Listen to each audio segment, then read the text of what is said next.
एक लक्षात घ्या, पंतप्रधानांच्या घराच्या अवतीभोवती सुरक्षेच्या दृष्टिकोनातून फार महत्वाचे विषय असतात. आता शेवटी हे जे आमचे विरोधक आहेत त्यांची मानसिक संतुलन त्यांचं एवढं बिघडलेलं आहे की त्यांना पंतप्रधानांच्या सुरक्षेबाबतीमध्ये पण चिंता नाही. म्हणजे एक राहुल गांधीजींच्या घरी पंतप्रधान राहिलेले आहेत, दुसरे अरविंद केजरीवाल स्वतः मुख्यमंत्री राहिलेले आहेत, तरीही त्यांना पंतप्रधानांची सुरक्षा ही किती महत्वाची असते देशासाठी हेही ज्यांना कळत नसेल तर त्यांच्या भोवतीची कीव करायची वाटते. मला वाटतं आमचं केंद्र सरकार योग्य पद्धतीने या विषयाला हाताळेल. सरकारने मराठ्यांची फसवणूक केल्याचा आरोप करत मनोज जरांगे पाटील 7 ऑगस्ट पासून राज्यव्यापी दौरा करणार. मला असं वाटतं की मनोज जरांगे पाटीलजींचे आमच्या सगळ्यांचा अतिशय उत्तम संवाद आहे. त्यांच्या मनात असलेले प्रत्येक प्रश्न त्यांना कुठेही अगर उशीर झालेला वाटत असेल तर आम्ही निश्चित पद्धतीने त्यांच्याबरोबर बसू, मार्ग काढू. शेवटी तेही समाजाचं नेतृत्व, त्या समाजासाठी प्रश्न सोडवायला प्रयत्न करतायत. आम्हीही मराठा समाजाचे आहोत. आम्हालाही वाटतं की जे काय आमची मुलं मुली आहेत त्यांचे प्रश्न सुटले पाहिजेत.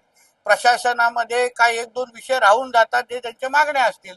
आम्ही निश्चित पद्धतीने जरांगे पाटलांबरोबर बसून मार्ग काढण्याच्या दृष्टिकोनातून निश्चित पद्धतीने काम करू. शेवटी ह्या राज्यामध्ये जे आदरणीय आमचे मुख्यमंत्री आहेत त्यांच्याच कालावधीमध्ये सर्वात जास्त मराठा समाजाला न्याय मिळालेला आहे, सर्वात जास्त त्यांचे प्रश्न सुटलेले आहेत. म्हणून मला विश्वास आहे मनोज जरांगे पाटलांचे जे काही विषय असतील त्यांनी बिलकुल अस्वस्थ होऊ नये. त्यांना न्याय देण्याचं काम आमचं देवाभाऊचं सरकार निश्चित पद्धतीने करेल, हा विश्वास तुमच्या माध्यमातून त्यांना देतो.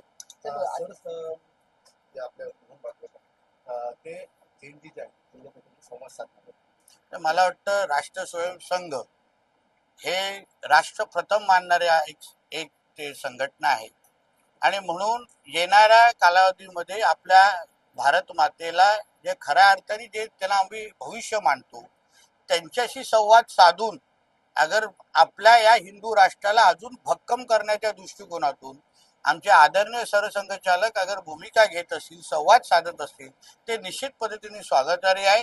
त्यांच्या त्या संवादामुळे आमचा हिंदू राष्ट्र निश्चित पद्धतीने अजून भक्कम होईल असं मी मानतो.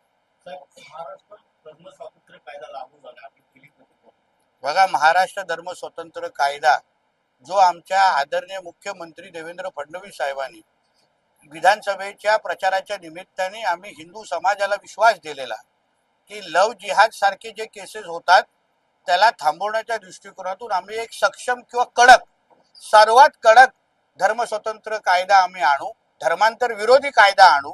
आणि तसंच आता गेल्या मंत्रिमंडळात अधिवेशनामध्ये धर्म स्वतंत्र कायदा पास झाला आणि मग माननीय राष्ट्रपतींची त्याच्यावर स्वाक्षरी झालेली आहे. आता आमच्या राज्यामध्ये आमच्या कुठलीही हिंदू माता भगिनींकडे कोणीही जिहादी लव जिहादच्या नावाने वाकड्या नजरेने बघू शकणार नाही, एवढी ताकद त्या धर्म स्वतंत्र कायद्यामध्ये आहे. आणि म्हणून कुठल्याही माझ्या बहिणीकडे, हिंदू बहिणीकडे कोणी वाकड्या नजरेने बघितलं तर 7 वर्षाची शिक्षाची तरतूद त्या धर्म स्वतंत्र कायद्यामध्ये आहे.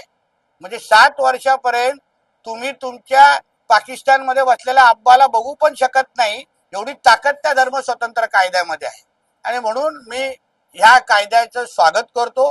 ह्याचं सगळं श्रेय जे राज्यातले असंख्य आमचे हिंदुत्ववादी कार्यकर्ते आहेत, ज्यांनी दिवस रात्र एक करून हिंदू सकल मोर्चे काढले, हिंदू समाजाला जागवलं, हिंदू समाजामध्ये फिरून खरी परिस्थिती मांडली, असंख्य आमच्या हिंदू बहिणींचं प्राण वाचवलं. या धर्म स्वतंत्र कायद्याचं सगळं श्रेय मी माझ्या त्या प्रत्येक हिंदुत्ववादी कार्यकर्त्याला देत. शेवटचा एक प्रश्न, बिहारच्या पोटनिवडणुकीत भाजपचा पराभव झाला, यानंतर आदित्यनाथ यांनी टीका करताना असं म्हटलंय की भाजपला सरकार चालवता येत नाही, पंतप्रधानांच्या विरोधात देशभरात रोष असल्याची टीका त्यांनी. एका पोटनिवडणुकीमुळे हे लोकांना एवढा आनंद होतो, मग बीएसटीची हे निवडणूक हरले म्हणजे काय मराठी माणसांनी हे लोकांना ढुंगणावर लाथ मारून काढलं आम्ही असं म्हणायचं का? बीएसटीची जी निवडणूक हे दोन्ही ठाकरे बंधूंनी एकत्र येऊन लढले, तोंडावर आपटले, मग मराठी माणसांनी ह्यांना हकलून टाकलं असं म्हणायचं का? पोटनिवडणुकाचा निकाल ठीक आहे, आम्ही लोकांच्या जनमताचा आदर करतो, पण काही महिन्या अगोदर पश्चिम बंगालचा पण निकाल लागला. तो पुराचं पुरं राज्य आज भारतीय जनता पक्षाचा मुख्यमंत्री म्हणून काम करतो, म्हणजे तिथे काम करतोय. म्हणून अशा कुठल्या तरी शेमड्या मुलांनी भारतीय जनता पक्ष आणि आमच्या वरिष्ठांना सांगू नये, तू पहिलं तुझी वर्ळी सांभाळ, कारण का तुझी 29ला नाडी सोडण्यामध्ये आम्ही सगळेजण सज्ज आहोत.